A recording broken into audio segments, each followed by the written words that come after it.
ఒక్కొక్క పిట్ట బోన్లో పడుతున్నాయి వచ్చి. లిక్కర్ స్కామ్లో, లిక్కర్ అమ్మకాల పేరుతో ప్రభుత్వమే లిక్కర్ షాపులు పెట్టి ప్రజలకు ఏదో ఊడబొడుస్తాం, ప్రజలను ఏదో ఉద్ధరిస్తామని చెప్పిన గత ప్రభుత్వం, జగన్మోహన్ రెడ్డి ప్రభుత్వం చేసిన అత్యంత అరాచకమైన లిక్కర్ స్కామ్, ఆ దర్యాప్తు నిజంగా సిట్ దర్యాప్తు చేస్తున్న తీరుని అభినందించక తప్పదు.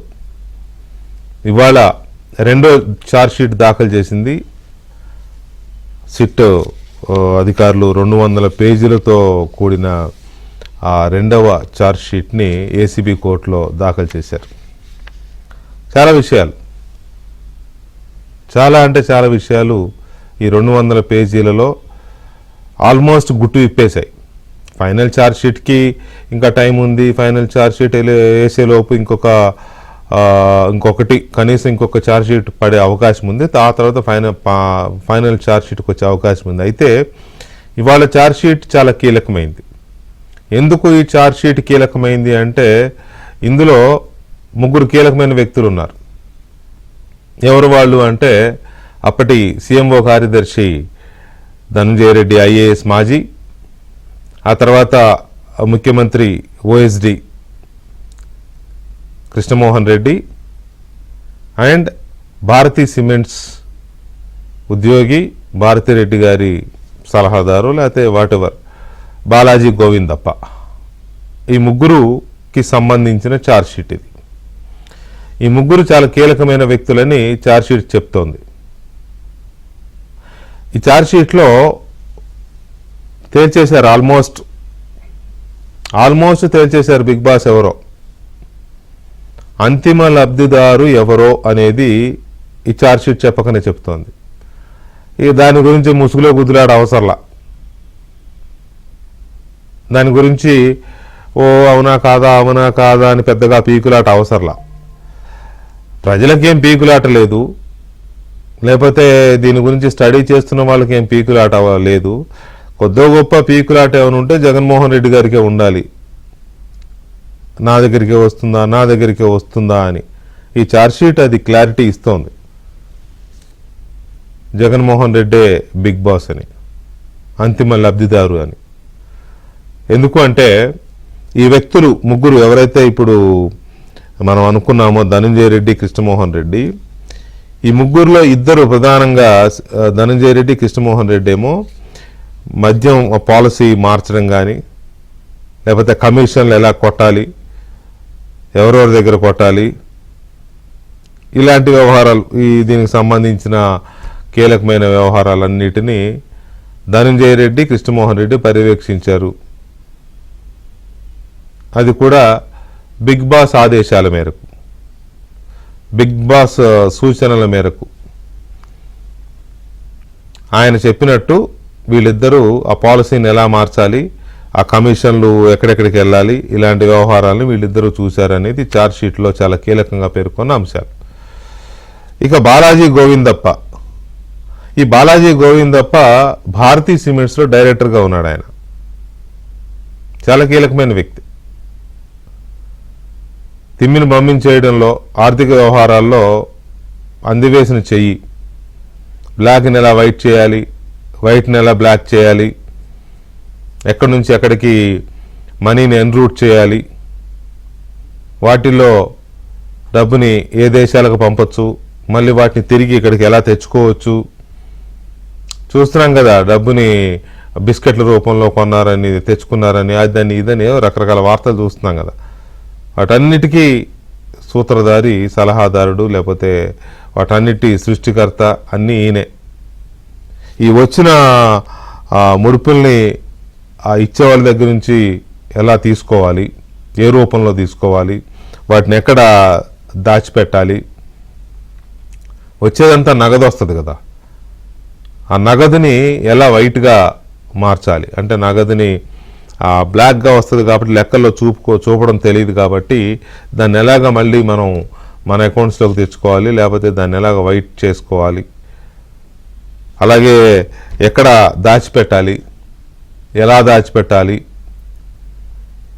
ఏ రూపంలో తెచ్చుకోవచ్చు, ఇటువంటివన్నీ చేసిన వ్యక్తి బాలాజీ గోవిందప్ప. ఇవన్నీ ఎలా తెలిసాయంటే సిట్కి వీళ్ళు ఇచ్చిన స్టేట్మెంట్స్ ఉన్నాయి, సిట్ దర్యాప్తులో ఇంట్రాగేషన్లో సిట్ అధికారులు వేసిన క్రాస్ క్వశ్చనింగ్లో కొన్ని విషయాలు వాళ్ళు అంగీకరించి ఉండొచ్చు, కొన్ని విషయాలు మాకు తెలియదు అని ఉండొచ్చు. కానీ వీళ్ళ కాల్ డేటా, వీళ్ళందరి కర్మగాలి ఆ గూగుల్ టేక్అవుట్ అనేది ఒకటి దొరికింది. ఇప్పుడు వివేకానంద రెడ్డి హత్య కేసు నుంచి చూస్తున్నాం మనం. ప్రతి కేసులోనూ గూగుల్ టేక్అవుట్ అనేది చాలా ఇంపార్టెంట్ అయిపోయింది. వీళ్ళ కదలికల మీద కూడా గూగుల్ టేక్అవుట్తో సహా సిట్ డీకోడ్ చేసింది. ఒకవైపేమో కాల్ డేటా, ఒకవైపేమో గూగుల్ టేక్అవుట్. వీటికి తోడు వీళ్ళ దగ్గర సోదాల్లో దొరికిన ల్యాప్టాప్లు, ఇతర హార్డ్ డిస్కులు కావచ్చు, ఇతర కంప్యూటర్స్, వీటికి సంబంధించి వాటిల్లోంచి తీసిన డేటా, ఆ డేటా ఆధారంగా ఈ వివరాలన్నీ సిట్ మొత్తం కంపైల్ చేసింది. కంపైల్ చేసి వాళ్ళు ఛార్జ్ షీట్లో చాలా క్లియర్గా రాసేశారు ఎవరెవరు ఏం చేశారు అని. మొత్తం మద్యం పాలసీని, అంటే అంతకుముందు ప్రైవేట్ షాపులకు ఇచ్చే విధానం ఉండేది కాబట్టి గవర్నమెంట్ షాపులు పెట్టి అవి తీసుకుంటే ఆ పాలసీని ఎలా మార్చాలి, ఆ పాలసీలో మద్యం డిస్టిలరీల నుంచి షాపులకు ఎలా వస్తుంది, ఏ బ్రాండ్స్, ఎలాంటి బ్రాండ్స్, ఎలా చేయొచ్చు, ఏంటి పాలసీ మొత్తానికి సూపర్ బాస్ ఏమో ధనంజయ రెడ్డి అనమాట. అంటే పై ఆయన చెప్తాడు, ఈయన దాన్ని డిజైన్ చేసి ఆయనకి చెప్పి ఆయన దగ్గర ఆమోద ముద్ర వేయించుకుని పాలసీ రూపకల్పన అంతా చేయడంలో ఈయనది కీ రోల్, ధనంజయ రెడ్డిది key role. As per charge sheet, ఇవాళ సిట్ దాఖలు చేసిన ఛార్జ్ షీట్లో దీని ప్రకారం ధనంజయ రెడ్డిది కీలకమైన పాత్ర. తర్వాత ఈ ముగ్గురు, ఇప్పుడు మనం మాట్లాడుకుంటున్న ముగ్గురు వ్యక్తులు ఎవరైతే ఉన్నారో, ధనంజయ రెడ్డి, కృష్ణమోహన్ రెడ్డి అండ్ బాలాజీ గోవిందప్ప, ఈ ముగ్గురు వీళ్ళ కాల్ డేటా ఆధారంగా చాలా కీలకమైన వ్యవహారాలు చాలా వస్తున్న నేపథ్యంలో ఈ ముగ్గురు విజయసాయి రెడ్డి, మిథున్ రెడ్డిలతో కూడా మాట్లాడిన వివరాలు బయటకు వచ్చేసాయి. అంటే ఇక్కడ ఏ ఒక్క చేప కూడా తప్పించుకునే అవకాశం లేదు. ఈ చేపలు కాదు, ఇవి తిమింగలాలు. ఏ తిమింగలం కూడా తప్పించుకునే అవకాశం లేదు. అఫ్కోర్స్ ఒక తిమింగలం ముందే నేను ఒక 2 మీటింగ్లోనే పాల్గొన్నాను, ఆ తర్వాత నాకేం తెలియదని విజయసాయి రెడ్డి ఆయన ముందే తప్పుకునే ప్రయత్నం చేస్తున్నాడు. మరి సిట్ ఏం చేస్తో తెలియదు. కానీ మొత్తం మీద అయితే డిస్టిలరీ యజమానులతో పాటుగా, అంటే కమిషన్ వాళ్లే కదా ఇచ్చేది, డిస్టిలరీ యజమానులతో పాటు విజయసాయి రెడ్డి, మిథున్ రెడ్డిలతో ఈ ముగ్గురు మాట్లాడిన ఆ డేటా అంతా సిట్ తీసుకుంది. ప్రతి సిండికేట్ సమావేశానికి, ఇప్పుడు లిక్కర్ సిండికేట్లు ఉంటాయి, డిస్టిలరీ సిండికేట్లు ఉంటాయి. ఆ మీటింగులకి సీఎంఓ కార్యదర్శిగా ఉన్న ధనంజయ రెడ్డి హాజరవ్వాల్సిన అవసరం ఏంటి? ఆయన వాటికి కూడా హాజరయ్యాడు. అంటే అక్కడ కూడా పైనుంచి కమాండ్, ఆ మీటింగ్స్ కూడా వీళ్ళ కనుసన్నల్లోనే జరిగాయి అన్నమాట. ధనంజయ రెడ్డి హాజరైన వివరాలు కూడా గూగుల్ టేక్అవుట్ ద్వారా సిట్ సేకరించింది. కొంత ఏవైతే కమిషన్లు కొట్టారో, ఈ కమిషన్లు కొట్టిన దాంట్లో ఏదో అంటారు కదా, మా వాళ్ళు కూడా 4 రాళ్ళు వెనకేసుకోవాలని, అలా కొంత నొక్కుడు కార్యక్రమం వీళ్ళు కూడా చేశారనేది సిట్టి వాళ్ళు. ఇలా చాలా విషయాలు, అంటే ధనంజయ రెడ్డి, కృష్ణమోహన్ రెడ్డి కూడా కొంత మొత్తాన్ని వెనకేసుకున్నారు అనేది ఇప్పుడు మొత్తం ఈ ఇంట్రాగేషన్ ద్వారా వీళ్ళకు వస్తున్న సమాచారం, సిట్కి వస్తున్న సమాచారం. వీళ్ళు తక్కువ, వీళ్ళు కొట్టేసిన మొత్తాన్ని వీళ్ళు బినామీల రూపంలో మళ్ళీ వీళ్ళ బినామీల పేర్లతో వీళ్ళు దాచేసుకున్నారు. వీళ్ళేవో ఆస్తులు కొన్నారు, ఇంకో రూపంలో దాచారు. ఎవడి సొమ్ము ఎవడు కొట్టేస్తున్నాడు, ఎవడు దాచేసుకుంటున్నాడు, అసలు వాడేమో 1000 కోట్లు, కొసరోళ్ళేమో 100 కోట్లు, పోయినాయేమో అమాయకుల ప్రాణాలు. ఈ విషం తాగి, వీళ్ళు ఇచ్చిన విషము చీపు లిక్కరు ఇటువంటివి తాగి ఏం చేయాలి వీళ్ళని? బాలాజీ గోవిందప్ప చాలా కీ రోల్ ప్లే చేశాడు ఓవరాల్గా. అటు తాడేపల్లి ప్యాలెస్లో ఉన్న కీలకమైన వ్యక్తులతో పాటు డిస్టిలరీ యజమానులతో ఎక్కడ కమిషన్ ఎట్లా ఇవ్వాలి, ఆ అమౌంట్ ఎలా పంపాలి, ఎక్కడికి పంపాలి, ఏ రూపంలో పంపాలి, మళ్ళీ ఆ అమౌంట్ని ఎక్కడి నుంచి ఎక్కడికి తిప్పాలి, ఇవన్నీ చేసిన వ్యక్తి ఈ వ్యక్తి. మరి ఈయన ఎంత వెనకేసుకున్నాడో, ఈయన బినామీ పేర్ల మీద ఏమేమి ఆస్తులు కొన్నాడో, ఇవన్నీ ఇంకా చాలా ఉన్నాయి. ఆ ఛార్జ్షీట్లో చాలా అంశాలు ఉన్నాయి. వాటన్ని అంశాలతో పాటుగా ఇక బిగ్ బాస్ ఎవరో తేలిపోయింది కాబట్టి నెక్స్ట్ ఏం జరగబోతోంది, ఇటువంటి అంశాలు కొంచెం కూలంకషంగా చర్చిద్దాం. సిట్ లిక్కర్ స్కామ్ పైన దర్యాప్తు చేస్తున్న సిట్ ఇవాళ 2వ ఛార్జ్షీట్ దాఖలు చేసింది. ఇప్పటివరకు నేను చెప్పాను కదా ఛార్జ్షీట్లో ఎలాంటి అంశాలు ఉన్నాయి. బిగ్ బాస్ ఎవరో ఇదమిద్దంగా తేలిపోయిన పరిస్థితి. అంతిమ లబ్ధిదారునే ఆంధ్రప్రదేశ్ ప్రజలు బిగ్ బాస్గా పిలుచుకుంటున్నారు. ఈ లిక్కర్ స్కామ్లో వేల కోట్ల రూపాయలు దోచేసిన అంతిమ లబ్ధిదారుని బిగ్ బాస్గా పిలుచుకుంటున్నారు. కాబట్టి అది ఎవరో తేలిపోయింది ఛార్జ్షీట్ ద్వారా అనేది ఒక స్థూలమైన అభిప్రాయం. సో దీని మీద మనతో చర్చలో పాల్గొంటున్నారు తెలుగుదేశం పార్టీ అధికార ప్రతినిధి, aquaculture corporation chairman Anam Venkataramana Reddy గారు, అలాగే భారతీయ జనతా పార్టీ నాయకులు రవిచంద్రారెడ్డి గారు, అమరావతి బహుజన జేఏసీ అధ్యక్షులు పోతుల బాలకోటయ్య గారు, అలాగే AP high court lawyer Oleti Lakshman గారు కూడా మనతో చర్చలో పాల్గొంటున్నారు. ముందుగా లక్ష్మణ్ గారు నమస్కారం అండి. నమస్కారం లక్ష్మణ్ గారు, ఈ ఛార్జ్షీట్ అంటే చాలా మంది మాట్లాడుతున్నది ఏంటంటే ఈవినింగ్ వచ్చిన అప్డేట్స్ ద్వారా బిగ్ బాస్ ఎవరో తేల్చేసింది, డైరెక్ట్గా కాకపోయినా ఇండైరెక్ట్గా ఒక కన్ఫర్మేషన్కి ఇచ్చి వచ్చింది అనేది. మీ అనాలిసిస్ ఏంటి? డెఫినెట్గా అండి.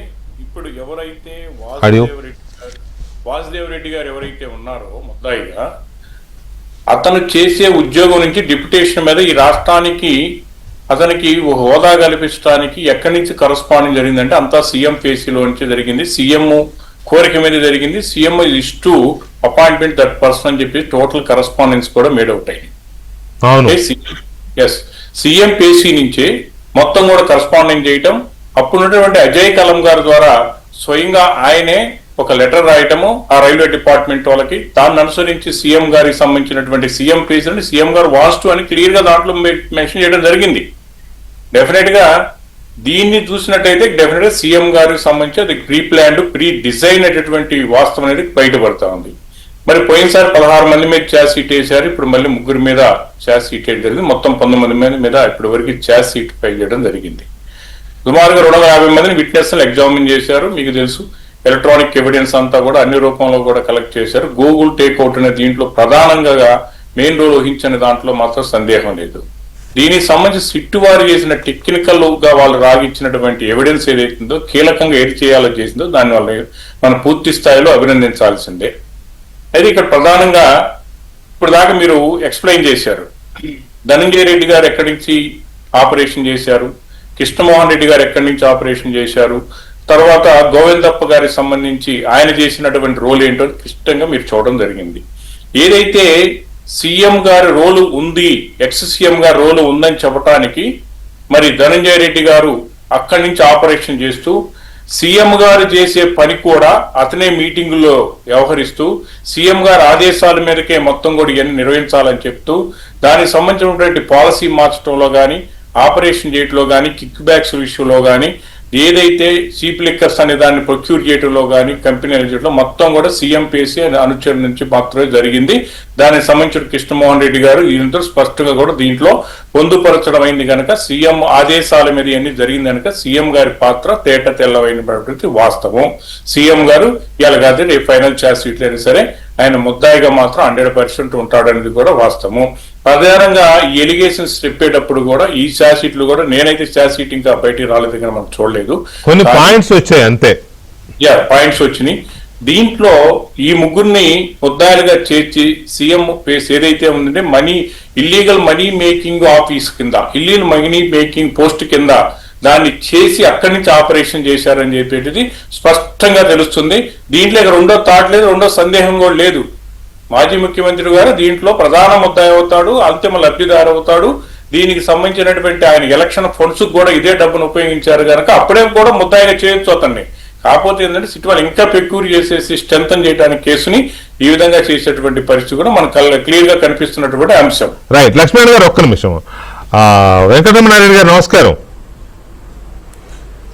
సార్ నమస్తే సార్, మీకు పెద్దలు ప్యానెల్లో ఉన్న పెద్దలకి అదే ఏబిఎన్ ప్రేక్షకులకి అందరికీ వెరీ గుడ్ ఈవినింగ్ అండి. చెప్పండి సార్. రమణారెడ్డి గారు ధనంజయ అన్న అంటే నేను ధనంజయ అన్న అనేది నేను కాదు, నేను ధనంజయ రెడ్డి గారు అంటాను, కానీ జగన్మోహన్ రెడ్డి గారు ధనంజయ అన్న అంటారు కదా. ధనంజయ అన్న పూర్తిగా ఈ పని మీదనే సీఎం ఆఫీసులో ఉండి ఈ పని అప్పచెప్తే ఈ పని మీదే ఉన్నారా అని అనిపిస్తోంది ఇప్పుడు ఛార్జ్ షీట్ చూస్తుంటే.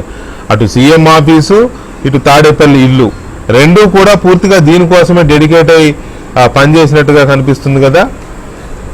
మీ అబ్జర్వేషన్ ఏంటి? ఈ కాదు వచ్చిన పాయింట్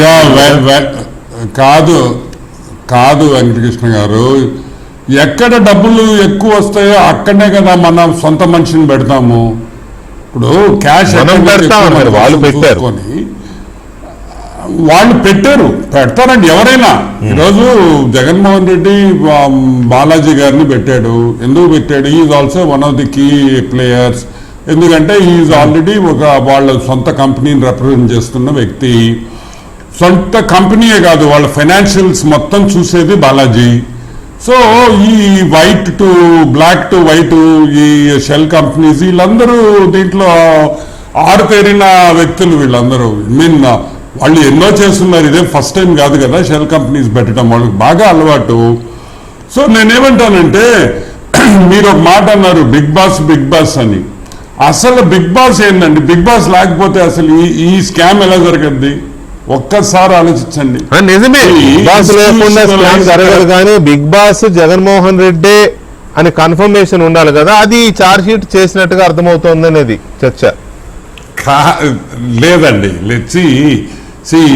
ఛార్జ్ షీట్ వస్తుంది, రేపు ఆయన ఇరుక్కుంటాడు, అవన్నీ పక్కన పెట్టేయండి. నేను అనే point is very very simple. Institutionalised corruption అంటాం. ఏంది ఇన్స్టిట్యూషనలైజ్డ్ అంటే? గవర్నమెంటే కరప్షన్ చేసినప్పుడు it is called institutionalised corruption.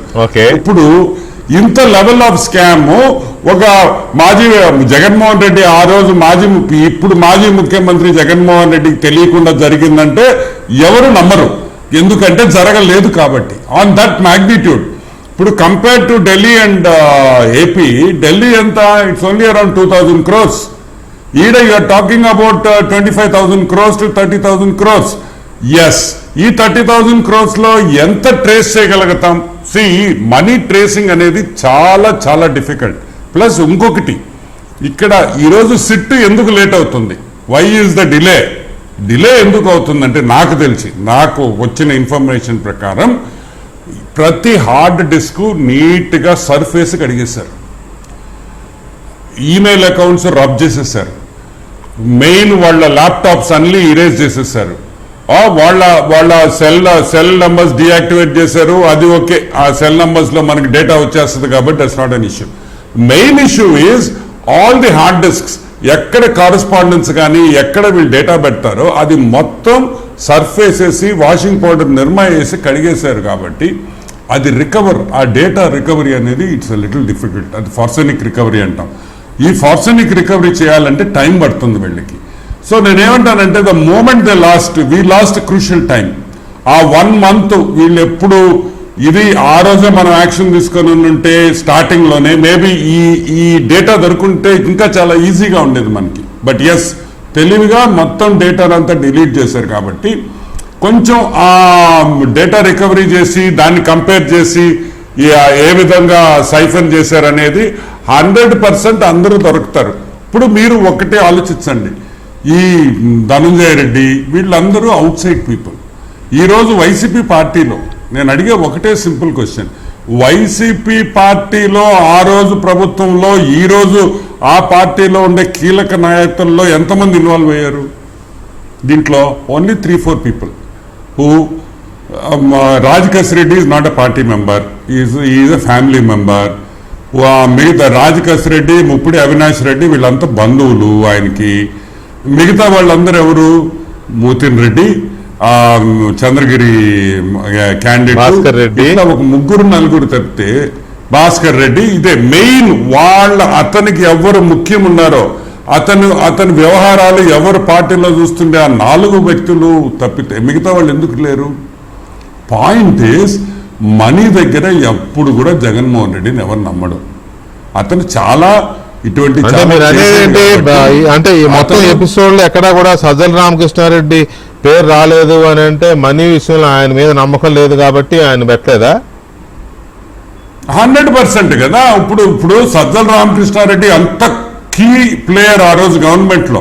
అవును. అంటే ఆల్మోస్ట్ డిఫాక్టో చీఫ్ మినిస్టర్. అవును. డిఫాక్టో చీఫ్ మినిస్టర్ ఆ రోజు సజ్జల రామకృష్ణారెడ్డి పేరు ఎందుకు రాలా? సజ్జల రామకృష్ణారెడ్డి మీటింగ్స్ కి ఎందుకు పోలే? మిగతా వాళ్ళు ఎంతమంది ఉన్నారు? 24 గంటలు ఇప్పుడు ఆయన కరుణాకర్ రెడ్డి ఎందుకు లేడు దీంట్లో?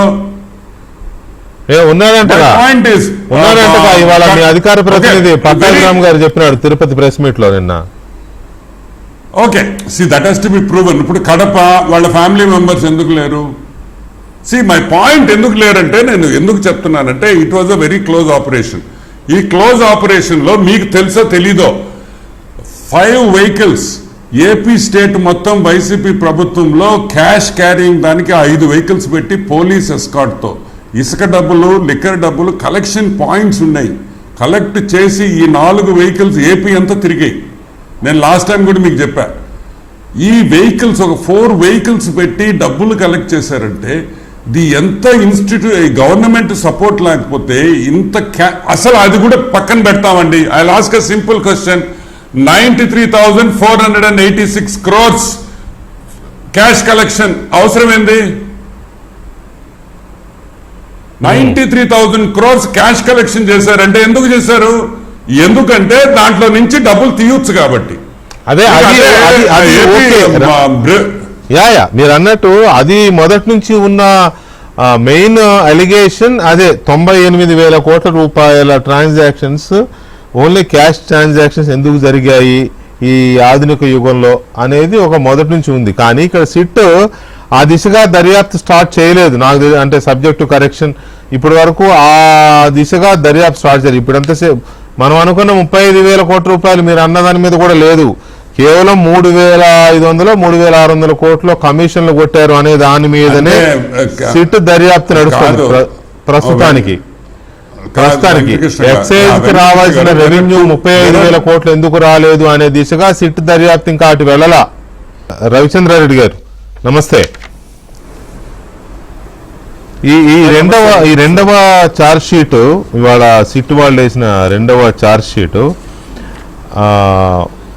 ఒక రకంగా చాలా సమస్యలకి, చాలా సమస్య ఇన్ ద సెన్స్ చాలా సస్పెన్సెస్కి తెరదించిందని అనుకోవచ్చా?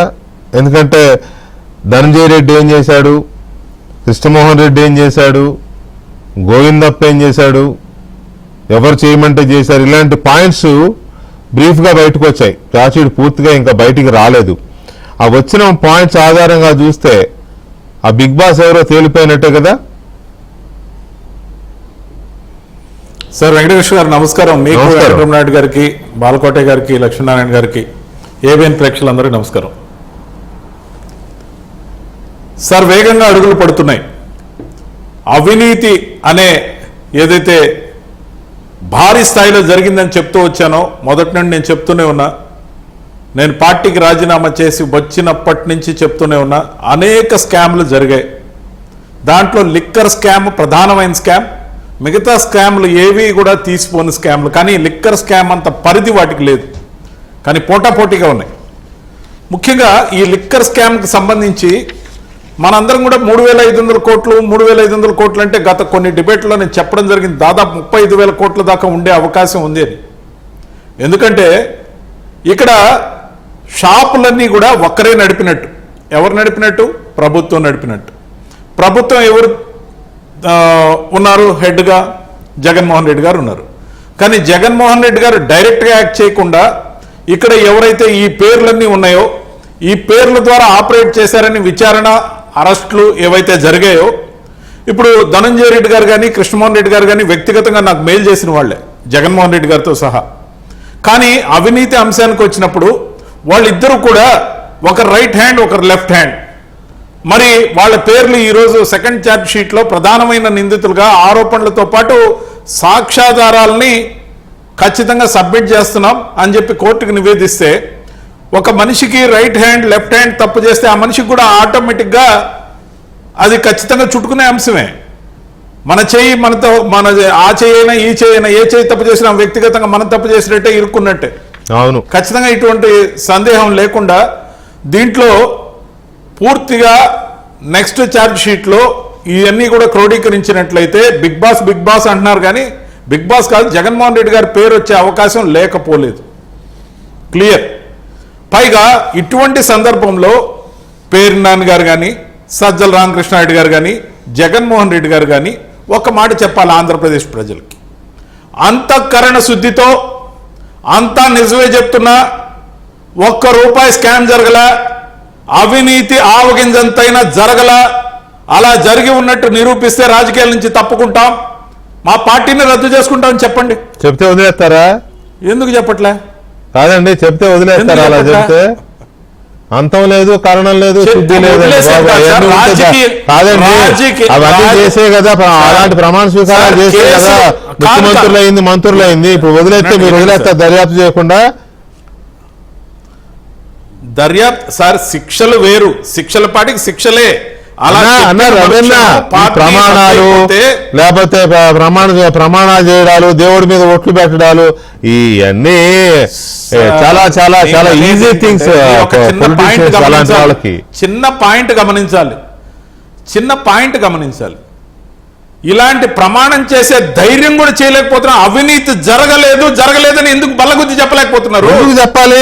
నేను పదే చెప్తున్నా, my state question to you, చెప్పలేని పరిస్థితి. My state question to you, ఎందుకు చెప్పాలి? చెబితే పోయేదేంటి, చెప్పకపోతే ఊడేదేంటి? వాళ్ళు అడ్డగోలుగా ఏకపాత్రాభినయాలు చేస్తూ ప్రెస్ మీట్లు పెడుతున్నారు కదా, ఓపెన్ ఛాలెంజ్ చేస్తున్నాం కదా, అవినీతి జరిగిందని నిరూపిస్తామని చెప్తున్నాం కదా. 1 గంట 2 గంటలు డిబేట్ కి రమ్మంటున్నాం కదా. మా సోదరుడు ఆనం రమణారెడ్డి గారు కూడా, వెంకటరమణారెడ్డి గారి దగ్గర కూడా డేటా షేర్ చేసుకుంటా, నెల్లూరుకు సంబంధించిన వాడిగా రాబోయే రోజుల్లో క్వాడ్జీ స్కామ్ సంగతి, ముఖ్యంగా ల్యాండ్స్ కొట్టేసిన వాటి సంగతి, స్కామ్ సంగతి, మరి సిలికా సంగతి, వాటి గురించి కూడా లెక్కలు తేలే వరకు పోరాటం చేస్తాం. అందులో ఎటువంటి సందేహం లేదు. ముఖ్యంగా ఉందో ఒక్క మాట, అవన్నీ ఏమో దర్యాప్తు జరగాల్సిన స్కాములు మీరు అంటున్నవి. ఇది ఆల్రెడీ జరుగుతున్నాయి సార్, జరుగుతున్నాయి కానీ ఇది ఆల్మోస్ట్ కంక్లూజన్ వస్తున్న కేసు కదా. ఇవాళ సెకండ్ ఛార్జ్ షీట్ పడింది, ఏకంగా సీఎంఓ, అప్పటి సీఎంఓనే వచ్చేసింది సీన్ లోకి. ఇక నెక్స్ట్ రావాల్సింది అప్పటి సీఎంఏ, అంతే కదా. సో ఈ దశలో అంతఃకరణ చిత్తశుద్ధి లేకపోతే అది ఇది అవి కాదు. ఇక్కడ స్ట్రైట్ అవే వీళ్ళు అసలు ఆ స్థాయిలో అక్కడ అధికారులుగా ఎందుకు వచ్చి ఈ పనులు చేశారనే దాని మీదనే జనం ఆసక్తికరంగా చర్చించుకుంటున్నారు. ఇందుకా వీళ్ళు ఐఏఎస్ చదివింది, ఇందుకా వీళ్ళు సీఎం ఆఫీసులో సెక్రటరీలు అయ్యింది అనేది చర్చ. ముఖ్యమంత్రి కార్యాలయంతో పాటు ముఖ్యమంత్రి నివాసం పూర్తిగా కుంభకోణాలకు ఎన్నో ముడుపులు దాచుకోవడానికే పరిమితం అయ్యాయనేది అర్థమవుతోంది. ఒక్క నిమిషం రవి గారు, బాలకోట గారు నమస్తే. ఒక్క సెకండ్ చెప్పండి రవి గారు, చెప్పండి రవి గారు. ఎవరేమైపోయినా నాకు ఇబ్బంది లేదు, మా పార్టీలో అందరు అరెస్ట్ అయినా నాకు సంబంధం లేదు, సకల శాఖలు చూసిన ఎక్స్పీరియన్స్ ఉంది కాబట్టి నేనున్న కాంక్రీట్ కుర్చీ వేసుకుని కూర్చున్నా, నేను నడుపుకుంటా పార్టీని. నాయకుడు అరెస్ట్ అయితే ఏంటి? నాకు ఆశ్చర్యం ఆయన పేరు లేదు ఎందుకు, ఆయన ఎందుకు ఇన్వాల్వ్ చేయలేదు? ఆయన కూడా ఒక డిస్టరీ ఉందంటారు కదా అక్కడెక్కడో. గొప్ప ఆశ్చర్యం. సౌత్ ఆఫ్రికా, దాంతో అనేక విషయాలు ఉన్నాయి చర్చించాల్సినవి ఆయన గురించి. ఆయన పేరు ఎందుకు రాలేదు లిక్కర్ స్కామ్ లో అంటే కొంతవరకు మరి నిజాయితీగానే ఉన్నాడేమో, ఇలాంటి మద్యం లాంటి పిచ్చి పనులు చేయకూడదని ఆయన కావాలనే దూరంగా ఉన్నాడేమో. ఆయనకి నిజాయితీని ఆపాదించబాకండి. కొంతమందికి ఎంత డబ్బు ఆశ ఉన్నా కూడా కొన్ని వీటి జోలికి వెళ్ళారు. అలాగే ఈయన తుచ్చమైన ఈ సారా వ్యాపారం ఏంటి, నేను చెయ్యను అని దూరంగా ఉన్నాడేమో. ఏం చెప్పారు సార్ మీరు? నేను నమ్మలేని నిజాలు మీరు చెప్పినా కానీ డైజెస్ట్ కావాలి. ఆయన పేరు ఎందుకు లేదు? ఆయన పేరు లేదండి, ఆయన చేయలేదనే కదా అర్థం. అదే ఏం బాలకోటే గారు ఏం చేయలేదంటే ఆయన ఏం చేయలేదనే కదా అర్థం. ఈ ఎగ్జాంపుల్ వినాలా? మొన్న 67.5 ఎకరాలు ఆక్రమించిన భూమిని No, no, no, no. I am not talking about land scam. I am not talking about quad scam. I am not talking about any other scam. I am not talking about any other scam అండి. I am talking about only liquor scam. Liquor scam లో ధనంజయ రెడ్డి ఏంటి, కృష్ణమోహన్ రెడ్డి ఏంటి, బాలాజీ గోవిందప్ప ఏంటి, రాజ్ కసిరెడ్డి ఏంటి, చెవిరెడ్డి భాస్కర్ రెడ్డి ఏంటి, చివరికి భూమన కరుణాకర్ రెడ్డి పేరు కూడా వచ్చేసింది కదా నిన్న టీడీపీ, అది కూడా చెప్పేశారు కదా. సో ఇవన్నీ జరుగుతున్నప్పుడు సజ్జల పేరు ఎందుకు లేదు? బాలకోటయ్య గారు ఇవాళ ఛార్జ్ షీట్ లో ధనంజయ రెడ్డి గారు ఆనాటి ముఖ్యమంత్రి కార్యదర్శి అండి, అంతకుముందు ఎంతో మంచి పేరున్నవాడు, ఇప్పుడు సారా మొత్తం పూసుకున్నాడు, వెళ్ళంతా కంపు అయిపోయింది. కృష్ణమోహన్ రెడ్డి ఆయన ఆర్డీఓ చేసినవాడు, ఆయన భారతీయ సిమెంట్స్ డైరెక్టర్గా పనిచేసిన గోవిందప్ప. ఇక వీళ్ళు చేశారంటే నెక్స్ట్ ఎవరు అనేది ఏంటి మీకేమనిపిస్తుంది? రెండోది సజ్జల రామకృష్ణారెడ్డి గారి పేరు లేకపోవడం ఆశ్చర్యాన్ని కలిగిస్తోంది. నాకైతే ఎందుకో కొంత ఆయన ఇటువంటి తుచ్చమైన వ్యాపారం వద్దు, బాలకోటయ్య గారు. సార్ నమస్తే. నమస్తే. లక్ష్మీనారాయణ గారికి, శరత్ చంద్ర గారికి, వెంకటరమణారెడ్డి గారికి కూడా నమస్కారాలు. రవిచంద్ర గారు, వెంకటకృష్ణ గారు నానానికి బొమ్మ పరుస్తూ ఉన్నట్టుగా రవిచంద్రారెడ్డి గారికి కూడా నమస్కారాలు. వెంకటకృష్ణ గారు నానానికి బొమ్మ పరుస్తూ ఉన్నట్టుగా ఈ మద్యం కేసుకి సిట్టు దర్యాప్తు కూడా బొమ్మ పరుస్తూ ఉండదు. చెప్పమంటే బొమ్మ చెప్తా, బొరుసు చెప్తా, బొమ్మ చెప్తా. మీకు ఏది న్యాయం అనుకుంటే చెప్పండి. ఇదేంటంటే సాదాసీతగా ఇది మద్యం కేసు కాదు, ఇది మాఫియాల కేసు, ఇది మహమ్మారి కేసు, ఆంధ్రప్రదేశ్ లో పేదల రక్తపు కూడుకు సంబంధించిన కేసు. ఇది చాలా తేలికపాటిగా చర్చ జరుగుతుంది. ప్రజల మాన ప్రాణాలతో ఆడుకున్న కేసు. ఒక ప్రభుత్వం మెట్టారుగా పాలసీ మార్చి, ప్రభుత్వం మద్యం అమ్ముతున్న ఒక పాలసీ మార్చి చేసిన ఒక దోపిడీ. రెండు, దశలవారీ మద్య నిషేధం పేరు చెప్పి చేసిన దోపిడీ. మూడు, ప్రజలకి తాడిబట్లు దిగుతున్నాయి గ్రామాలలో, మహిళల మెడల్లో, దాన్ని మేము తగ్గిస్తామని చెప్పి ధరలు పెంచి మందు ప్రియులకు షాక్ కొడుతుందని చెప్పిన డబ్బులు వసూలు చేసిన కేసు. నిజానికి ఏంటంటే కేసు వాసుదేవరెడ్డి గారి దగ్గర బయలుదేరి విజయసాయి రెడ్డి గారి దగ్గర మలుపులు తిరిగింది. లేకపోతే మనకి కసిరెడ్డి రాజిరెడ్డి ఎవరో తెలియదు రాష్ట్రానికి, వెంకటేష్ నాయుడు కూడా తెలియదు. చాలా కొత్త నామధేయాలన్నీ వచ్చింది. వీరు అసలు ఆంధ్రప్రదేశ్లో వీళ్ళకి ఓట్లు లేవో కూడా మాలాంటి వాళ్ళకైతే తెలియదు. ఇలా కేసు దర్యాప్తు జరుగుతుంది. మొత్తం 43 మంది ముద్దాయిలు పెట్టారు, 12 మందిని అరెస్ట్ చేశారు.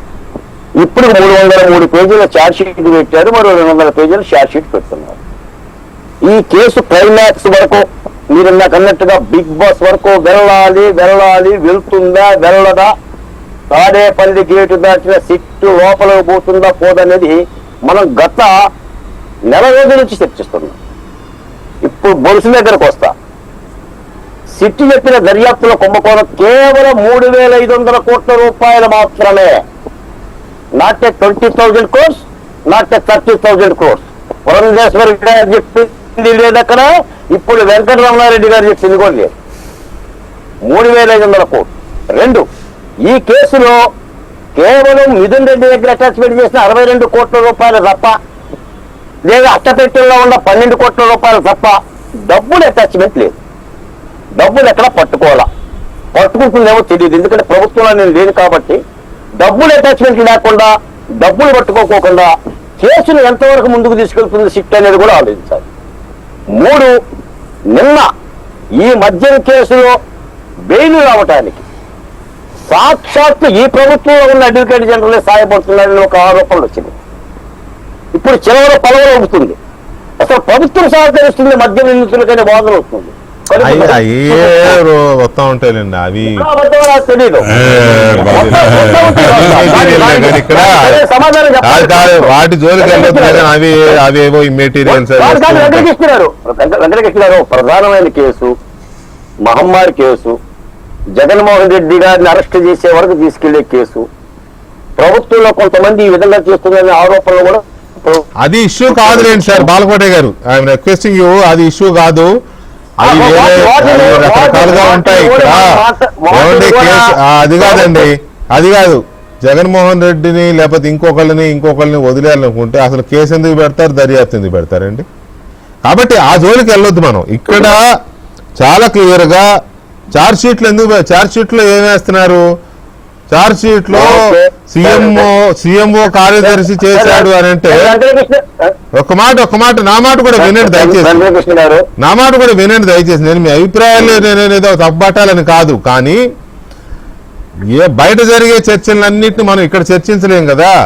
మనం యాజ్ పర్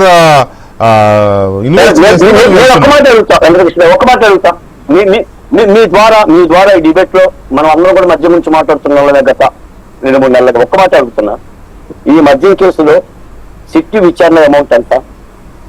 7 మాసాలు. ఓకే సార్, నేనే చెప్పాను కదా రమణారెడ్డి గారు మాట్లాడుతున్నప్పుడు నేను కూడా చెప్పాను కదా. ఇప్పుడు మా ముడుపులు తీసుకున్న ముడుపులో 3,500 కోట్ల మీదే జరుగుతోంది తప్ప అసలు 35,000 కోట్ల రూపాయలు ఎక్సైజ్ రెవెన్యూ మీద జరగడం లేదు, లేకపోతే క్యాష్ ట్రాన్సాక్షన్స్ మీద జరగడం లేదని నేను కూడా చెప్పా కదా. ఇక్కడ మీరు లీగల్ పాయింట్స్ వద్దు, ఇక్కడ అనవసరమైన వాటి జోలికి పోవద్దు. నా పాయింట్ అర్థం చేసుకోండి. నేను ఒక మాట చెప్తాను చంద్రకృష్ణ గారు, మనం మాట్లాడుతున్నా కూడా రాష్ట్రం మొత్తం వింటుంది. వాళ్ళేమో సత్యహరిశ్చంద్ర బామర్దులమే, సత్యహరిశ్చంద్రులు సోదరులమే, మేము తమ్ముళ్ళమే, మాకు మద్యం కేసే తెలియదు అనే వాదన ప్రజల్లో నాంచే ప్రయత్నం చేస్తున్నారు. సిట్టు మాత్రం అంచెలంచెలుగా దర్యాప్తు చేస్తుంది. ఒక మాట ఏంటంటే వెనకటికొకడో 10,000 రూపాయలు పెట్టి గుర్రాన్ని కొని గాడిద ఎక్కి ఇంటికి పోయిందంట. నేను చెప్తున్నాను, ఈ సిట్టు దర్యాప్తు కేసు క్లైమాక్స్ వరకు వెళ్ళి అంతిమలు ఎదుర్దారంటారో, బిగ్ బాస్ అంటారో, మాఫియా డాన్ అంటారో, ఈ కేసుని తేల్చకపోతే పోయేది ప్రభుత్వ పనులు, పోయేది ఈ మద్యం మీద ఇప్పటి వరకు చేసిన వాళ్ళ పనులు. కాబట్టి సిట్టు తప్పనిసరిగా తీర్చేయాలి.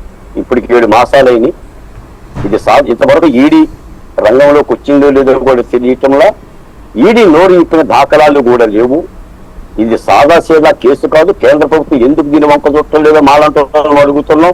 అడగాల్సిన ధర్మం మా మీద ఉంది కాబట్టి మరి దీని అన్నిటి కూడా సమాధానాలు ఉండాలి. ఇప్పుడు ఈ 200 పేజీల షార్ట్ షీట్ లో మీకు ఆయన జగన్మోహన్ రెడ్డి గారి పేరు ఉదహరించారే తప్ప ఎఫ్ఐఆర్ లో పేరుందని నాకు తెలిసిన ఇన్ఫర్మేషన్ వరకు ఆయన పేరైతే లేదు అనేది నాకున్న సమాచారం. అది ఎలా జరుగుతుంది ఏంటనేది కూడా సిట్టు తేల్చాలి. ఎందుకంటే ఇది తేలికపాటి అంశంగా చూడకూడదు. ఎందుకంటే మొత్తం జగన్మోహన్ రెడ్డి గారి పరిపాలనలో 100% పాపాల పుట్టనుకుంటే అర్ధభాగం సగపాలు మద్యం కేసే, సగపాలు ఇతర కేసులు. అంత దోపిడీ జరిగింది, మనకు తెలియకుండానే చాలా చాలా జరిగింది. అంటే మూటలు కట్టుకున్నారు, దోపిడీ చేశారు, ఎన్నికల్లో ఖర్చు పెట్టారు, సిద్ధం సభలుగా పెట్టారు.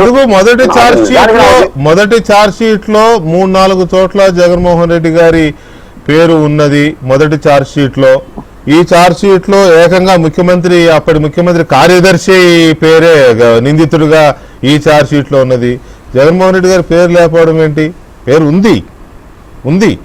ముఖ్యమంత్రి కార్యదర్శి ఇక్కడ ముఖ్యమంత్రి కార్యదర్శి ముఖ్యమంత్రి వైఎస్జీ ఉన్నారు అంటే ముఖ్యమంత్రి సతీమణి గారి కంపెనీ సిమెంట్ కంపెనీలో డైరెక్టర్ గా ఉన్నాడు అని అంటే ఇది అసలు కాదు. ఒక మాట రవిచంద్రారెడ్డి గారు చెప్పే మాట ఏంటంటే, చెయ్యి పనిచేసింది, కాలు పనిచేసింది అంటే తల ఆదేశిస్తేనే కదా అని చెప్తున్నాడు ఆయన.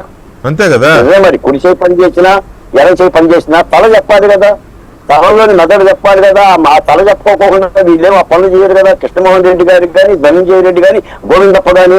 కాబట్టి మరి ఏంటంటే పాత సినిమాలో లాగానే రావు గోపాలరావు గారు, కైకాల సత్యనారాయణ, అల్లు రామలింగయ్య గారు ఏదో మోసగాడు సినిమా నటిస్తే అవుతుందో మరి ముగ్గురు సిప్పుల్లో దొరుకుతుంది ఈ కేసు. కానీ ఇంతతో ఆగకూడదు. దీన్ని పూర్తి పారదర్శకమైన ఒక ఇంతటితో ఆగకూడదు అనే విషయంలో ఇంతటితో ఆగకూడదనే అందరూ అడుగుతున్నారు, కోరుకుంటున్నారు. అదే జరుగుతుంది కానీ దర్యాప్తు ఎందుకు ఆగుతుందిలే. కానీ ఇక్కడ వెంకటేశ్వర్లు గారు ఇంకా ఎన్ని ఛార్జ్ షీట్లు పడే అవకాశం ఉంది అంటే ఆల్మోస్ట్ కీలకమైన వ్యక్తులు అందరి పేర్లు వచ్చేసాయి కదా.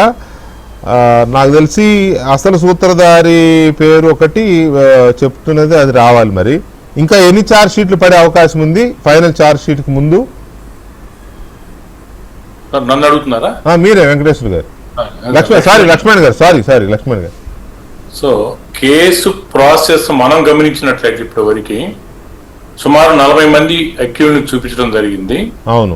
ఛార్జ్ షీట్ 19 అందరికి మాత్రమే వేయడం జరిగింది. ఇంకా ఫర్దర్ గా కూడా కొంత అబ్స్కాండింగ్ ఉన్నారు కనుక ఇప్పుడు వరకు ఇందాక మన వెంకటరామరెడ్డి గారు చెప్పినట్లుగా ఈ హార్డ్ డిస్క్ అనేది టెక్నికల్ ఎవిడెన్స్ ఏదైతే ఉందో దాన్ని పూర్తిగా మరి రిస్టోర్ చేసి దాని ప్రకారంగా కూడా మళ్ళీ తీసుకోవాల్సిన పరిస్థితి ఉంది.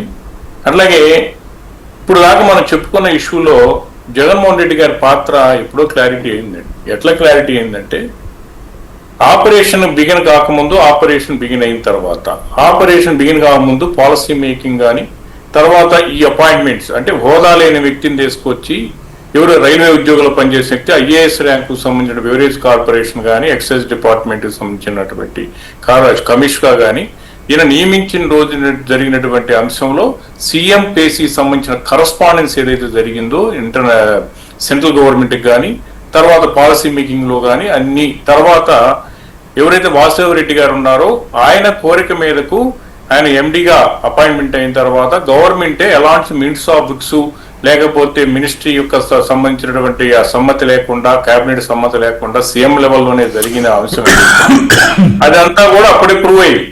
తర్వాత ఆపరేషన్స్ ఎక్కడి నుంచి అయితే ఎగ్జిక్యూషన్ వచ్చిందో, ఏదైతే ఆపరేషన్ కి ఎగ్జిక్యూషన్ వచ్చిందో అదొక అంశంలో ఈ మొత్తం కూడా క్రోడీకరించినప్పుడు డెఫినెట్ గా సీఎం గారు రోల్ రుజువైంది. అట్లాగే ఎలక్షన్ల ఫస్ట్ నుంచి అదే నేను చెప్తుంది, ఎలక్షన్ లో ఈ డబ్బుని ఇరివిగా పనిచేసినట్టు విధానం చేసినప్పుడు ఏ పార్టీ ఖర్చు పెట్టారు, ఏ పార్టీ అభ్యర్థులు ఖర్చు పెట్టారు, ఎవరు ఆదేశాల మీద ఖర్చు పెట్టారనే అంశంలో కూడా సీఎం గారి రోల్ పూర్తి స్థాయిలో కూడా మనకి తెలుస్తూ ఉంది. ఇక ఛార్జ్ షీట్ అనేది ఇంకా ఫర్దర్ ఇన్వెస్టిగేషన్ చేయాల్సింది కనుక డిపెండ్ అపాన్ దట్ వాళ్ళు ఎవిడెన్స్ ని బట్టి సెక్యూరిటీని బట్టి చేస్తారు కనుక నేనైతే ఇంకొక 3 నెలల్లో పూర్తి స్థాయిలో charge sheet, final charge sheet file చేసే అవకాశం అయితే ఉందని నేను అనుకుంటున్నాను. Right, thank you very much Lakshman గారు మీరు చర్చలో పాల్గొన్నందుకు. ఇక దీంట్లో ఈడీ ఎందుకు ఎంటర్ కావడం లేదు ఈ కేసులో అనేది చాలా ఇంపార్టెంట్ క్వశ్చన్ గానే ఉంది. అది నేనే అడుగు అనుకున్నా, బాలకోట గారు కూడా దాన్ని ప్రస్తావించారు. ఇంత కీలకమైన దీంట్లో క్యాష్ ట్రాన్సాక్షన్స్ జరిగాయి, 98,000 కోట్ల రూపాయలు నగదు లావాదేవీలు జరిగాయి, డిజిటల్ విక్రయాలు చేయకుండా నగదు తీసుకునే చేశారని ఎన్నికలకు ముందే అప్పటి బీజేపీ అధ్యక్షురాలు పురంధేశ్వరి గారు స్వయంగా రాష్ట్రపతి గారికి కంప్లైంట్ చేశారు. ఆ తర్వాత మళ్ళీ ఎలక్షన్ల తర్వాత కేంద్ర ఆర్థిక మంత్రికి, హోంమంత్రికి అందరికీ చెప్పారు. ఆ తర్వాత పార్లమెంట్లో ప్రస్తావన జరిగింది. పార్లమెంట్ సభ్యుడు లావు శ్రీకృష్ణదేవరాయలు పార్లమెంట్లో మాట్లాడాడు. ఆ తర్వాత ఎంత అమౌంట్ విదేశాలకు వెళ్ళింది, మనీ లాండరింగ్ ఎలా జరిగింది, ఇవన్నీ కూడా కొంత చర్చ చట్టసభల్లోనూ జరిగాయి. సో ఇవన్నీ జరిగినప్పుడు ఈడీ ఇంకా ఎందుకు ఎంటర్ అవ్వలేదు అనే అంశంతో పాటు ఈ ఛార్జ్ షీట్లు వేస్తున్న సిట్ ఇంకా ఎవరెవరిని పట్టుకోవాల్సి ఉంది. ఇప్పటి వరకు మనం చూసిన దాని ప్రకారం అయితే కీలకమైన మనం వింటున్న పేర్లు అన్నీ వచ్చేసాయి. కానీ ఒక్కొక్కసారి తెలియకుండా ఇప్పుడు మన వెంకటేష్ నాయుడు అనే వ్యక్తి పేరు వచ్చింది. ఇలాంటి వాళ్ళు ఏమైనా ఇంకా ఉండే అవకాశం ఉందా? వెంకటరమణారెడ్డి గారు, ఇక్కడ చాలా కీలకమైన అంశం ఏంటంటే 3,500 కోట్ల రూపాయల ముడుపుల మీదనే, వీళ్ళు కొట్టిన కమిషన్ల మీదనే సిట్ దర్యాప్తు ఇప్పుడు జరుగుతున్నది, మనం మాట్లాడుతున్నది. మీరు బాగా స్టడీ చేశారు, నాకు తెలుసు. అదాన్ డిస్టరీ ఎవరు, దాంట్లో డైరెక్టర్లు ఎవరు, ఎక్కడెక్కడి నుంచి వచ్చేది అంతా స్టడీ చేసి ఇన్వెస్టిగేట్ చేసి మీరే బయట పెట్టారు అప్పట్లో కదా. కాబట్టి 3,500 కోట్ల రూపాయల కమిషన్ల మీదే సిట్ దర్యాప్తు జరుగుతోంది. కానీ 35,000 కోట్ల రూపాయలు ప్రభుత్వానికి రావాల్సిన రెవెన్యూ ఎటుపోయింది అనే దాని మీద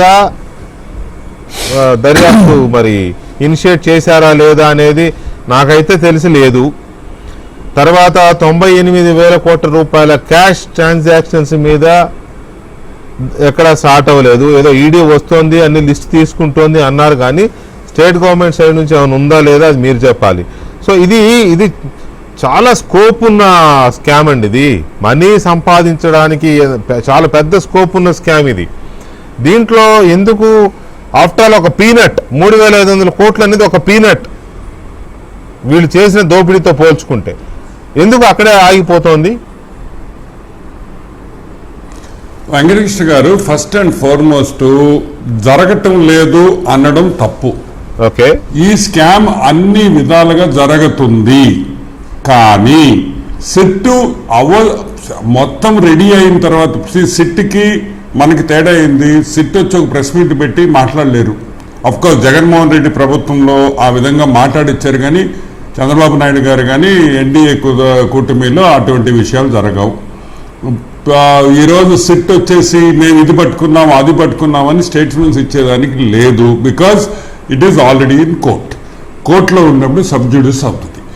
సో నా పాయింట్ ఏంటంటే, stage wise everything is going on సైమల్టేనియస్గా. నాకు తెలిసి ఈ ఇన్వెస్టిగేషన్లో 100% ఆల్ రౌండ్ ఇన్వెస్టిగేషన్ జరుగుతుంది అనేది వాస్తవం. ఎస్, ఇప్పుడు బాలకోట గారు ఒక మాట అన్నారు, అసలు అది తీయటం లేదు. It is not that easy. మనము బయట కూర్చొని మాట్లాడేదానికి లోపల ఇన్వెస్టిగేషన్ చేసేటప్పుడు you have to connect the dots. ఈ కనెక్ట్ చేయడం అనేది ఒక ఇన్వెస్టిగేషన్ లో మనీ ట్రేస్ చేసి రూటింగ్ ఎట్ట చేశారు, ఏ విధంగా పోయింది అనేది ఆ రూటింగ్ కనెక్ట్ చేస్తేనే అది కేసు అవుతుంది. లేకపోతే it is not a case. ఇప్పుడు మీకు తెలుసు, నాకు తెలుసు, సిట్కి తెలుసు, ప్రపంచంలో అందరికీ తెలుసు ఆంధ్రప్రదేశ్లో లిక్కర్ స్కామ్ జరిగిందని. కానీ unless you prove the connection, ఎట్లా రూట్ అయింది క్యాష్, ఏ విధంగా ముడుపులు వచ్చినాయి అని నువ్వు ప్రూవ్ చేయగలిగితేనే it is a legal case. లేకపోతే ఊరికే మనం డిబేట్లు పెట్టుకొని మాట్లాడుకునే దానికి బ్రహ్మాండంగా ఉంటుంది. It doesn't work that way. That's my point. ఈరోజు గవర్నమెంట్ ఏం చేయటం అనుకోవడం చాలా తప్పు. గవర్నమెంట్ కాదు ఇక్కడ, SIT is doing, not the government. SIT is an independent body. ఈరోజు సిట్ ని పెట్టినారు. Though SIT works under the home ministry, agree. కానీ ప్రతి యాంగిల్లో ఇన్వెస్టిగేషన్ జరుగుతుంది. ఇది సెకండ్ ఛార్జ్ షీట్, దీంతో అయిపోయింది, థర్డ్ కాదు. You are going to see a lot of charge sheets as the connections are made, as the ఆ లింకులు ఏ విధంగా సెట్ అవుతాయో అడిషనల్ ఛార్జ్ షీట్స్ వస్తూనే ఉంటాయి. మీరు ఇంకా నా వ్యూలో ఇంకొక 6, 7, 8 ఛార్జ్ షీట్లు ఫర్దర్ గా వేసినా కూడా మనం ఏం ఆశ్చర్యపడలేదు. సో ఎస్, ఈడీ ఎప్పుడు రావాలి? ED will decide. ED already మనం ఇన్ఫార్మ్ చేసేస్తున్నారు. Government has informed and ED is also asked for some this thing. But all this takes time. Because already SIT work చేస్తుంది. ఇప్పుడు ఇంటర్నేషనల్ కంపెనీ, షెల్ కంపెనీస్, అదెట్టా మన SIT ఏం చేయలేదు, ఎందుకంటే that is out side India. So వాళ్ళు 100% ED రావాలా, ED వస్తుందా, లేకపోతే సిబిఐని కూడా దీంట్లో యాడ్ చేస్తారా? ఎందుకంటే ఇంటర్నేషనల్ కాన్స్పిరసీ కూడా ఉంది కాబట్టి ఈ షెల్ కంపెనీస్ కి ఈడీ ఒకటే చేస్తుందా, లేకపోతే హౌ ఇట్ విల్ హ్యాపన్ అనేది ఇంకొక 2-3 months పడుతుంది మనకి. సో నేను చెప్పేది ఏంటంటే, ఏం జరగటం లేదు, 3,000 కోట్లు అని నిరుత్సాహపడద్దు please, because this is a process. ఈరోజు అన్ని చేసేసి అన్ని మనం ఫైల్ చేసేసి ఎవరిని అరెస్ట్ చేయాలో అరెస్ట్ చేసేస్తే అది రేపు వాళ్ళకి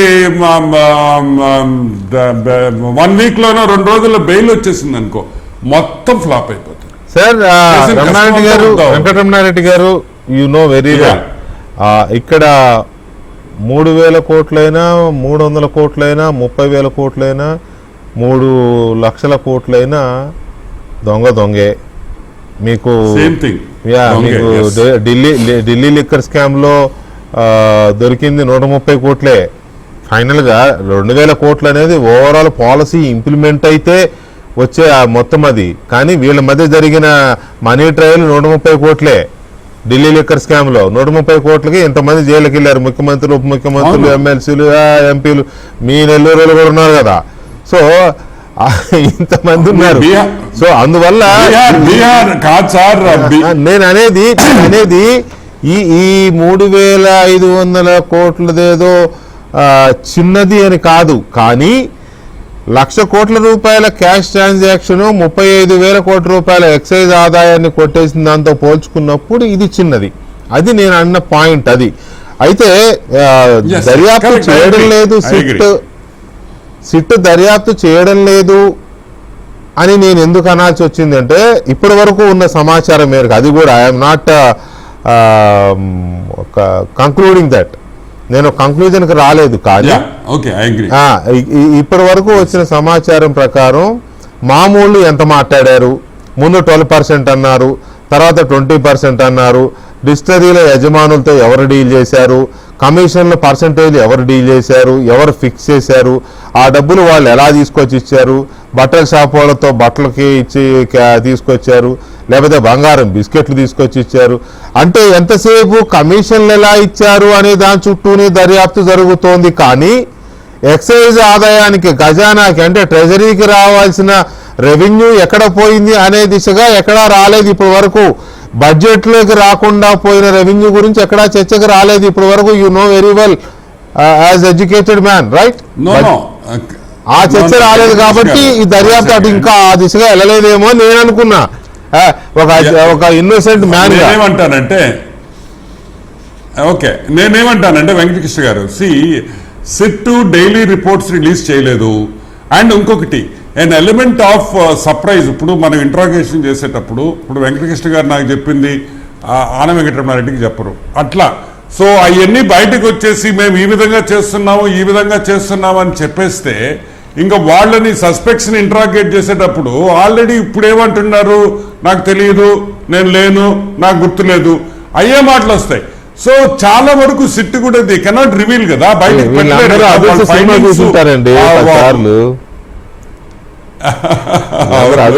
అయితే ఒక ఇంట్రెస్టింగ్ క్వశ్చన్ మీరైతేనే కరెక్ట్ గా చెప్తారేమో. What about Vijayasai Reddy in this case? ఆయన అప్రూవర్గా మారాడా? తెలుగు నెల్లూరు అండి అంతే. ఇప్పుడు అతను ఎంత తెలివిగల్లాడంటే టక్కని జంప్ అయిపోయాడు. అప్రూవర్ గా అనేది ఇంకా బయటికి రాలే. ఏంటి అంటే అది జ్యుడిషియల్ సిస్టమ్ లో ఉంది కదా. మేబీ కదా అతను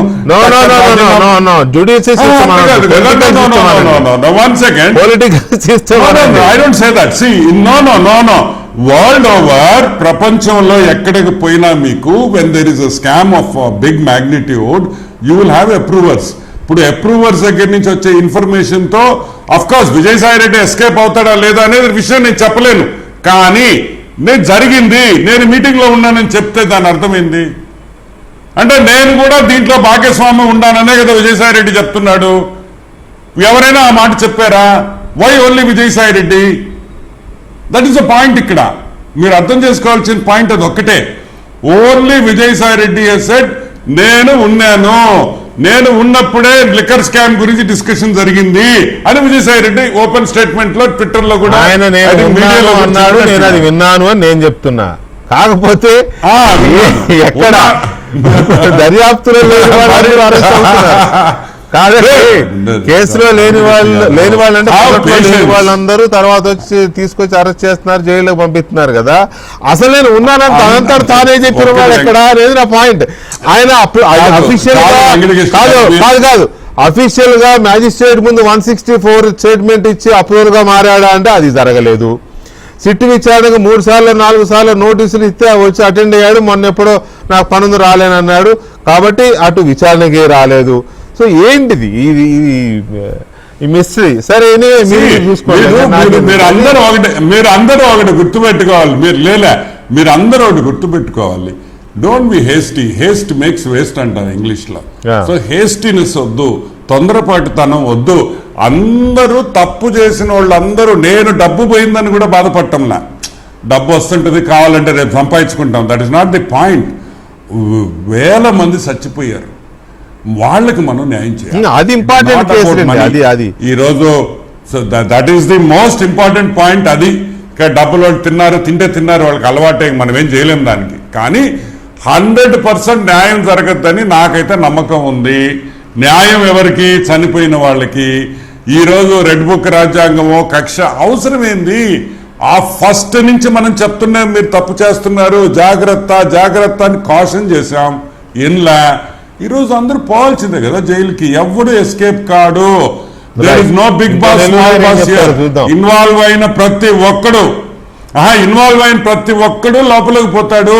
it's as simple as that. Right. Ravichandra Reddy గారు, దీంట్లో ఈడీ ఎంటర్ అయితే ఆ క్యాష్ మనీ ట్రాన్సాక్షన్స్ విషయం కేసు అతి పెద్దది, అది చాలా పెద్దది కదా. ఎందుకంటే అది ఎందుకు చేశారు అనేది మొత్తం యంత్రాంగాన్ని ఇన్వాల్వ్ చేసే కేసు అది. ఆ ట్రాన్సాక్షన్స్ కనుక లాగితే టోటల్ ప్రభుత్వ నిర్ణయమే కదా అది. డిజిటల్ ట్రాన్సాక్షన్ లేకుండా ఓన్లీ మనీ ట్రాన్సాక్షన్స్ అలో చేశారు అంటే అది ప్రభుత్వ నిర్ణయమే.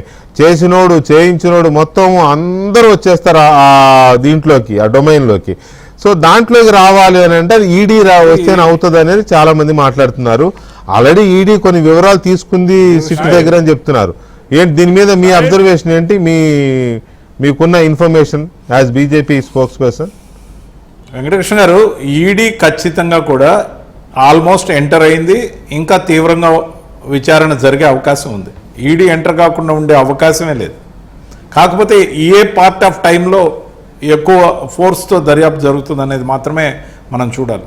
ఈ కేసుకు సంబంధించి ప్రతిసారి కూడా రికవర్ అయిన మనీని మాత్రమే బూచిగా చూపిస్తున్నారు తప్ప రికవరీ మనీ రూపంలో అయితేనే పట్టుకుంటారా, లేకపోతే ఇన్వెస్ట్మెంట్లు, సినిమాలు, హాస్పిటల్స్, లేకపోతే అనేక ఇండస్ట్రీలు, కాఫీ ఇండస్ట్రీలు, లేకపోతే టీ గ్రిల్ లాంటి ఇండస్ట్రీ అనేక వాటి దగ్గర ఇన్వెస్ట్మెంట్ చేస్తుంటే అవన్నీ పరిగణలోకి ఖచ్చితంగా ఎవిడెన్స్లన్నీ కూడా సిట్ కేంద్రీకృతంగా దర్యాప్తు చేసి క్రోడీకరిస్తుంది. దాంతోపాటు ప్రధానమైన తప్పిదం ఎక్కడుందంటే ఈ పాలసీ మేకింగ్ బాడీ అఫిషియల్ కాదు, అనఫిషియల్గా తీసుకున్న ఈ పాలసీ మేకింగ్ బాడీలో అన్నిటికన్నా ప్రధానమైన క్రైమ్ ఏదైనా ఉందంటే లబ్ధిదారుడిగా ఉండే సజ్జల శ్రీధర్ రెడ్డిని కూర్చోబెట్టుకుని పాలసీ డెసిషన్ చేయడమే బిగ్గెస్ట్ క్రైమ్. అంటే డిస్టిలరీ యజమాని కూర్చోబెట్టుకుని policy decision there it ends, open and shut case. ఇప్పుడు ఒక పాలసీ డెసిషన్లో మేలు చేకూరుస్తున్నారని తెలిసినప్పుడే 120 కోట్లు, 130 కోట్లు, 100 కోట్ల దర్యాప్తు వల్లనే ముఖ్యమంత్రిగా ఉన్న ఆయనపై లోపల కూర్చున్నారు, డిప్యూటీ సీఎం కూర్చున్నారు, మరి మంత్రులు కూర్చున్నారు, మరి అనేక రకాలుగా జరగాల్సింది జరిగిపోయింది. మరి పాలసీ డెసిషన్లో విజయసాయిరెడ్డి గారు చెప్పిన సమాచారంలో గూగుల్ టేక్అవుట్లో ఈరోజు అరెస్ట్ అయిన వారిలో సజ్జల శ్రీధర్ రెడ్డి గారు ఉన్నారు. అసలు పాలసీ మేకింగ్ బాడీని డిసైడ్ చేయకుండా nobody has constituted that policy making body. It is not cabinet decision. So ఇంత ప్యూర్ వైలేషన్ కనపడుతున్న ఈ కేసులో ఇంకా లెక్కలు ఇవన్నీ ఏవైతే వేసుకుంటున్నామో క్లియర్ కట్గా ఉన్న ఈ కేసులో సరైన దర్యాప్తు జరగకపోతే తోక తొక్కితే తలతో కాటు పడడం ఖాయం. తిప్పి కొడుతుంది కూటమికి నష్టం.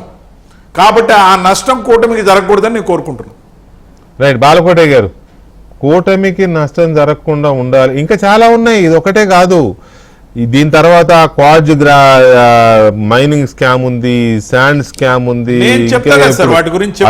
ఆడుదాం ఆంధ్ర, ఇట్లా స్కాములు చాలా ఉన్నాయి. ఒకటి తగ్గుతుంది. కానీ లిక్కర్ స్కామ్ ని ఇక్కడితో ఆపేస్తే కూటమి ప్రభుత్వానికే నష్టం, కూటమి ప్రభుత్వం ఇబ్బంది పడుతుంది కదా. ఎందుకు ఆపుతారు? ఆపాల్సిన అవసరం ఉండదు. కాకపోతే టైం పడుతుందేమో అనేది వాళ్ళు చెప్తున్న మాట. అంత ఈజీగా వదిలేసే స్కామ్ అవుతుందా? 40 మందిని జైల్లో పెట్టారు, సుమారుగా కేసులో పెట్టారు, 12 మంది జైలులో ఉన్నారు. వెంకటకృష్ణ గారు, ప్రైవేటు వ్యక్తులు చేస్తే అదేదో దోపిడీ లాభార్జనతో చేశారనుకుంటారు. లేదా మద్యం వ్యాపారులు చేసినా కూడా లాభార్జన కోసం, డబ్బు కోసం కక్కుర్తిపడ్డారనుకుంటారు.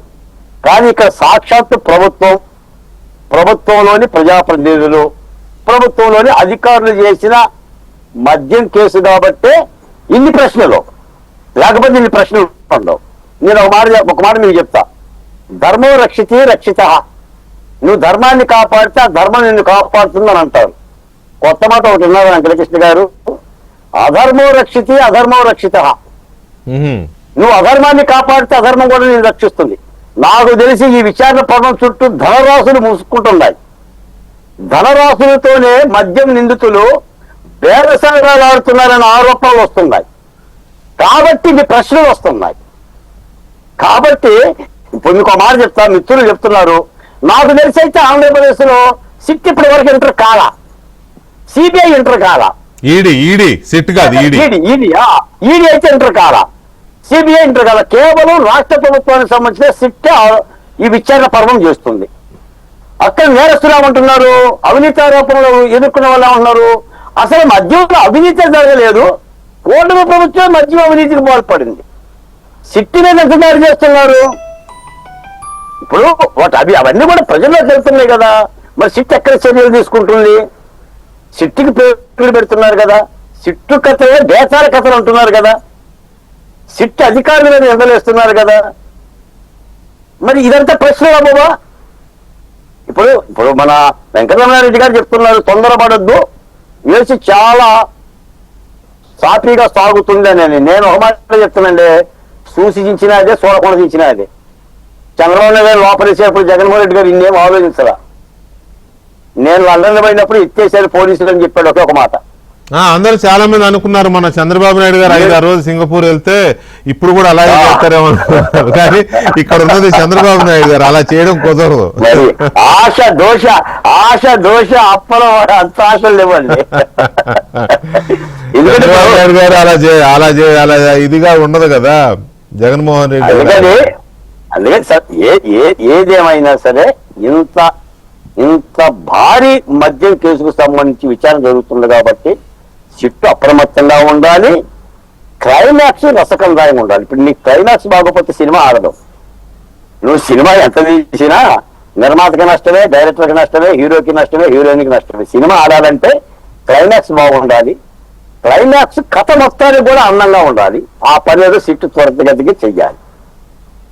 చూద్దాం క్లైమాక్స్ ఎలా ఉంటుందో. మరి క్లైమాక్స్ అంటే ఇక ఫైనల్ ఛార్జ్ షీటే. మరి క్లైమాక్స్ ఎక్కడి దాకా వస్తుందో, ఎలా వస్తుందో చూద్దాం, ఏం జరుగుతుందో. Anyway, thank you very much Balakotaiah గారు, రవిచంద్రారెడ్డి గారు అండ్ వెంకటరమణారెడ్డి గారు, లక్ష్మణ్ గారు, థ్యాంక్ యూ వెరీ మచ్ అండి చర్చలో పాల్గొన్నందుకు.